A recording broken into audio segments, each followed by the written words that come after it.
Hello friends, welcome to BMH Learning. This video is about AGID assay. AGID assay is called as Agar gel immunodiffusion assay. This method makes use of diffusion that occurs through a specific substance, and that specific substance is agar. So it's an immunodiffusion technique used for the detection, or you can say measurement, of antigens and antibodies by their precipitation. Or simply it can be said, the method denotes precipitation in gel.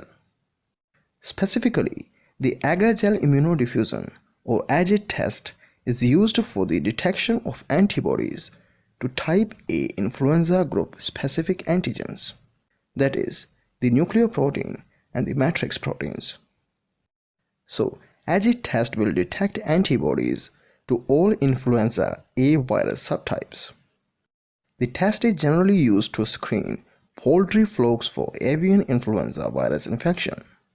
As we know, immunodiffusion is a type of precipitation reaction. That means it is based on the principle of precipitin curve. And the principle of precipitin curve states that interactions of antigen and antibody with each other form visible cross-linked precipitates whenever the proper ratio of antigen to antibody is present. And this is the precipitation formation, or we say the precipitin line, that indicates us about the avian influenza virus infection. Materials required for gel preparation: analytical balance, pure form of agar, sodium chloride, petri dishes, graduated cylinder, and a beaker to measure the solutions. Procedure of AGID. For agar gel medium preparation, measure 100 ml of distilled water with the help of a graduated cylinder, and then dissolve 8 grams of sodium chloride in it. After this, to make gel, add 1.25 grams of agar into this solution.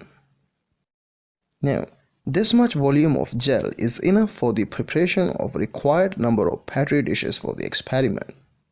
And you can also keep the dishes for further experimental use. Then we have to gently mix the solution. Next, we put the solution in a microwave or hot water bath until the agar is completely dissolved. Then bring the petri dish and mark it according to your experimental need. Transfer to petri dish 15 ml of agar solution. Let the petri dish to get cool at room temperature. Then punch the wells with the help of agar punch. Next thing we have to do is to mark the wells. Like we have two samples, which we name as sample A and sample B. Similarly, two controls, negative control and positive control.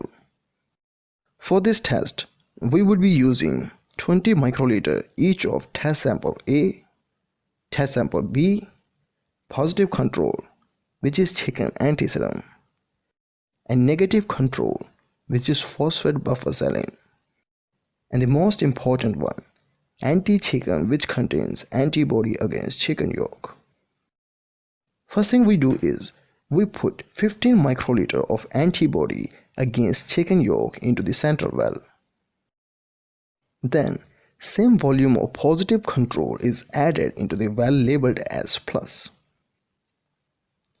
Similarly, add 15 microliter of negative control into the well marked as minus. Likewise, in a similar manner, put sample A and sample B into the wells labeled A and B respectively. Incubate the petri plates at room temperature for 24 to 72 hours. Examine the plate each day until a visible white precipitin line is formed in the area between central well, where the anti-chicken is added, and the positive control. This was all.